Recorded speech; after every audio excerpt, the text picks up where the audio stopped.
Hello dear friends and students.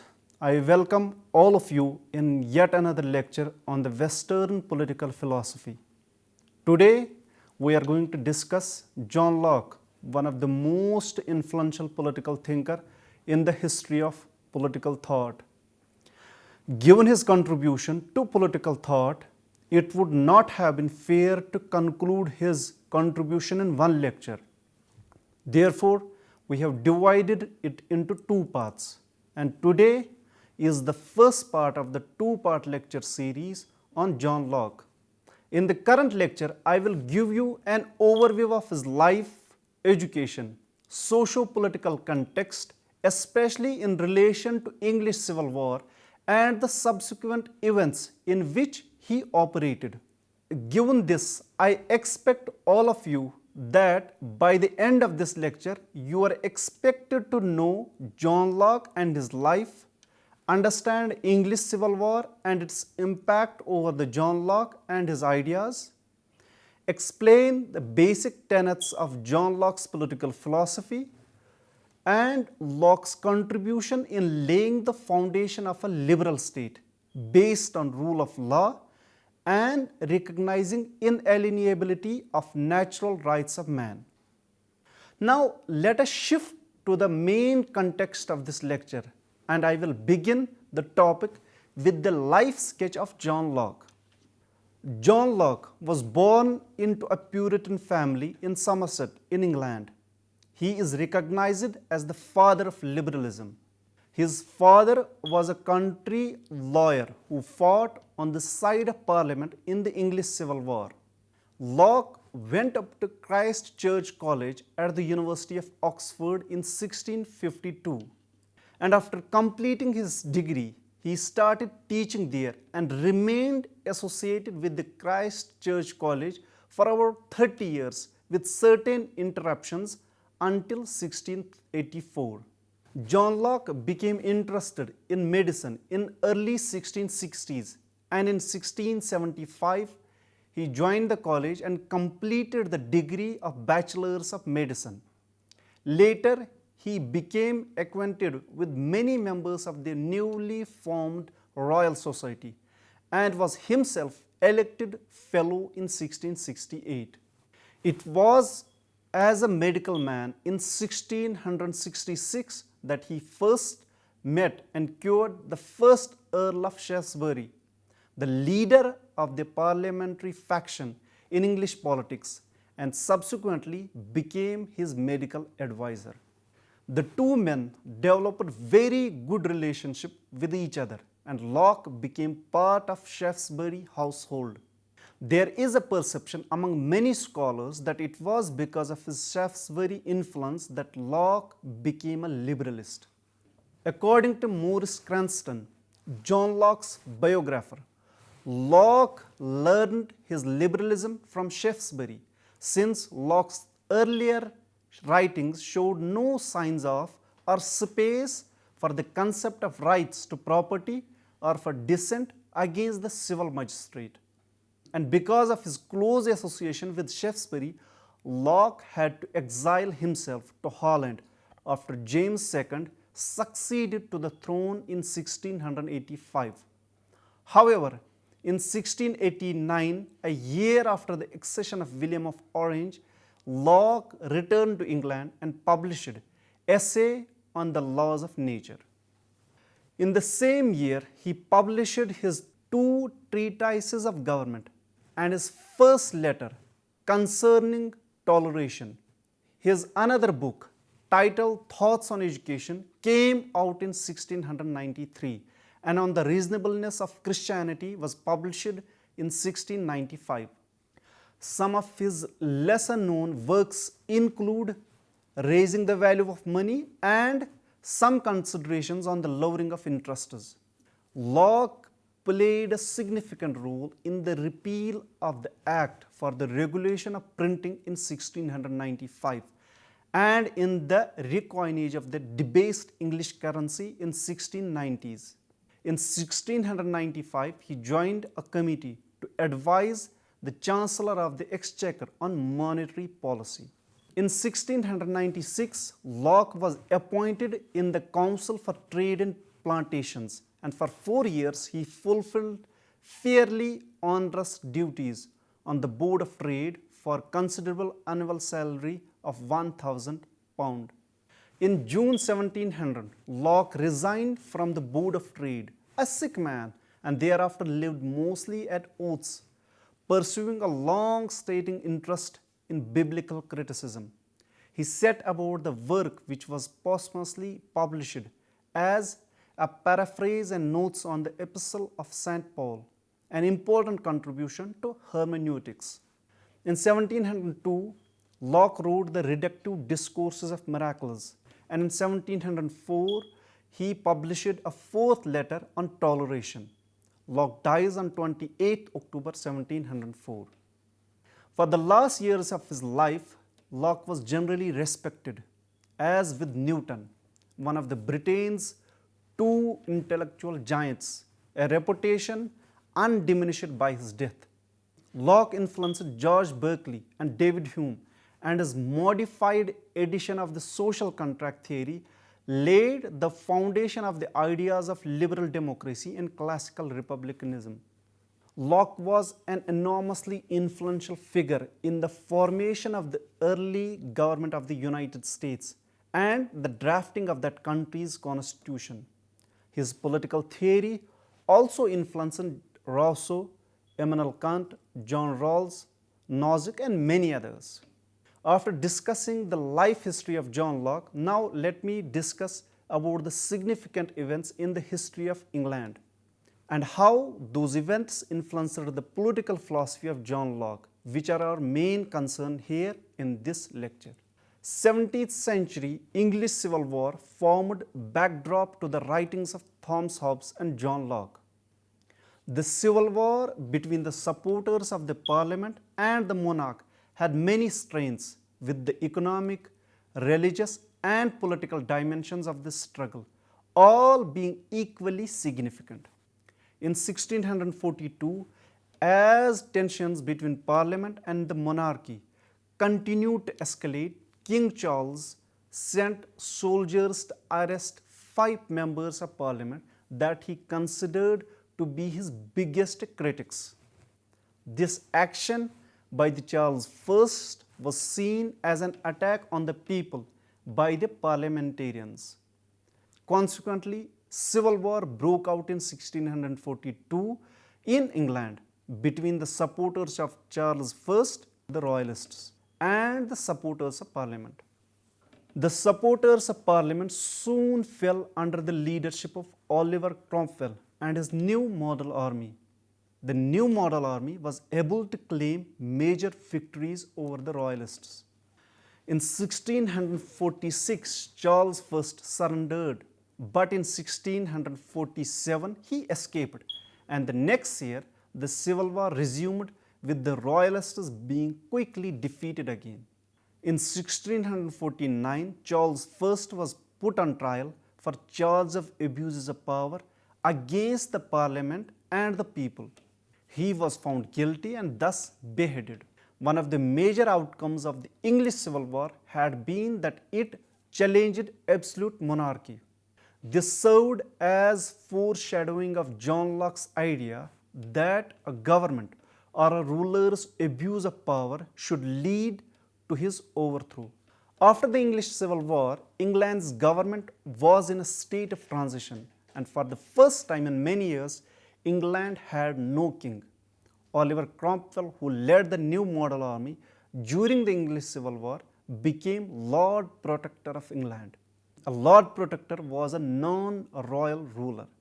The time period in which England was ruled by a Lord Protector instead of a monarch is known as the Protectorate period. After Oliver Cromwell died in 1658, his son Richard Cromwell took over as the Lord Protector. Unlike his father, Richard was a weak leader, and after merely 8 months he resigned. As the political situation in England became unstable, Charles II was invited to retake the throne in 1660. This period was called Restoration period because of the monarchy was restored to power. After Charles II died in 1685, his brother James II took the throne.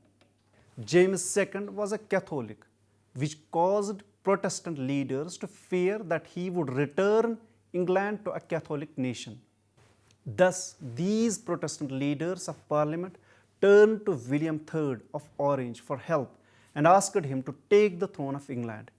He was a Protestant and married to Queen Mary, the oldest daughter of James II. William agreed to parliamentarians' proposal to be king and came to England with an army in 1688. However, there was no fighting because James II fled to France. Subsequently, William III and Queen Mary took the throne that her father abdicated in a bloodless revolt known as the Glorious Revolution or Bloodless Revolution in English history. Parliament had pre-arranged with William and Mary that they would agree to some limits on their power. These limits on the monarch were written in the English Bill of Rights that William and Mary signed in 1689. Thus, this ended the political uncertainty in England that had begun with the beginning of English Civil War in 1642. As per the English Bill of Rights, monarch has to share power by allowing Parliament to make laws. It also assured the protection of individual rights for the people. The signing of the English Bill of Rights marked a peaceful but fundamental change in the British politics. It reduced the monarchy to ceremonial status and subordinated it to the overall parliamentary authority, operating within the broad framework of rule of law. The Glorious Revolution involved three fundamental questions. First, who should be King of England? What should be the nature of the kingship, or in what ways should the government be reformed? And third, what should be the relationship between the Anglican Church and other Protestant groups? Also, important was the question of nature of convention, that is, the body irregularly elected in January 1689 to settle the nation's affairs. Underlying these issues were conceptual issues and questions concerning succession theory, allegiance, consent, conscience, and the concept of trust and original contract. A central problem was, did the people have the right to resist the king, and if so, on what grounds and through what agency? This in a way became a model of which is known as a limited government. It is in this context that inspired John Locke, who laid the conceptual foundation for a sort of limited government. Locke responded to these questions in ways that reflected both his theoretical principles and his practical partisan political experiences. And this was an account of English Civil War and Glorious Revolution and how it shaped political ideas of John Locke. Now let us have a comprehensive overview of Locke's philosophy. And in order to develop a comprehensive understanding of Locke's political philosophy, it is imperative and necessary that we divide it into two discernible eras. First, his Oxford period, which ranges from 1652 to 1666, and his Shaftesbury period, when he was employed by Lord Anthony Ashley Cooper, who later became the first Earl of Shaftesbury from 1666 to 1683 through his final years following Shaftesbury's death. The two Lockes are somewhat distinguishable and should certainly be kept in mind, even if one were to concentrate solely on his two treatises of government and ignoring his earlier thinking. The two treatises of government written in his later incarnation should be read not just as classics in their own right, but also as the mature culmination of Locke's political philosophy into an original and insightful theory of government, power, property, trust and rights. It is through two treatises that Locke made a great and lasting contribution to political thought. It was for many years assumed that two treatises were written as ex post facto justification of the glorious revolution of 1688. However, it was according to Professor Peter Laslett, the two treatises were composed some 10 years before they were published. In all probability, Locke withheld them from publication for reasons of prudence. They would have been treasonable beyond doubt had they been published at the same time when they were originally written. The first treatise is response to the version of the divine right of kings theory developed by the royalist author Sir Robert Filmer in his book Patriarch, or The Natural Power of Kings, published in 1680. In his work, Filmer justified the absolute power of contemporary kings as a paternal inheritance from Adam, the father of all mankind. In other words, Filmer had contended by appeal to the Old Testament that Adam and his heirs were divinely appointed rulers of the world, and that all subsequent kings somehow derive their authority from this fact. Locke rebutted Filmer's claim that royal power is patriarchal in nature. In the first treatise, Locke dismantles this argument with ease. As per Locke, all men are born equal. Each individual is, as it were, the sovereign ruler of his own person. Locke advanced the principle that no one is intended by God to be the natural ruler, while in the second treatise, Locke presents his own ideas about the state and other related issues. Like Hobbes, Locke begins with and makes use of the idea of a hypothetical state of nature as an explanatory conceit upon which he built his political theory. In the state of nature, Locke argues that human beings have an obligation, in accordance with the divine or natural law, to preserve the rest of mankind.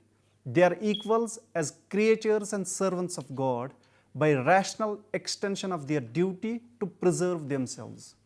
In other words, no one ought to harm another in his life, health, liberty, or possessions. Locke based the foundation of his political theory on the idea of inalienable rights. Locke said that these rights came from God as the creator of human beings. Human beings were the property of God, and Locke claimed that denial of the rights of human beings that God had given them was an affront to the God. Locke claimed that these were natural rights or entitlements human beings had merely because they were humans, rights that no one could take away or rightfully eliminate. According to Locke, there were essentially three rights: life, liberty, and property. The best government to Locke was the one that guaranteed these three rights. Since monarchy was inherently illogical, Locke stated an idea about how governments are formed that became hugely influential. This was an overview of John Locke's political philosophy. Before I end here, let me conclude this lecture. John Locke, along with Thomas Hobbes, is the most influential of all English theorists in the history of political thought. Locke is recognized as the father of liberalism. He offered a political theory which combined constitutionalism, freedom, consent, tolerance, and rights, which played a significant role in establishing a liberal democracy across the West and subsequently to the whole world. Locke's liberalism is seen as an answer to the problem of political absolutism that subjects individual subjects and their liberty to the absolute authority of the king, or in modern terms, the state. The impact of his ideas on the American Constitution and upon the declaration of the French Revolution is clear, and his theory of property continued to influence liberal political thinkers such as Robert Nozick into the 20th century. While describing the importance of Locke's place in the history of political theory, Dunning said that Locke stands high in that group of thinkers who promoted the rationalist idea of life and who preached that earth and all the institutions thereof were made for man, not man for them. The most distinctive contribution of Locke to the political theory is his doctrine of natural rights, life, liberty and property. He represents as an inalienable rights of every individual. With this, I conclude the first part of the 2-lecture series on John Locke's political philosophy. Hope it does make sense for all of you. See you soon with a new lecture on a new topic. Till then, goodbye.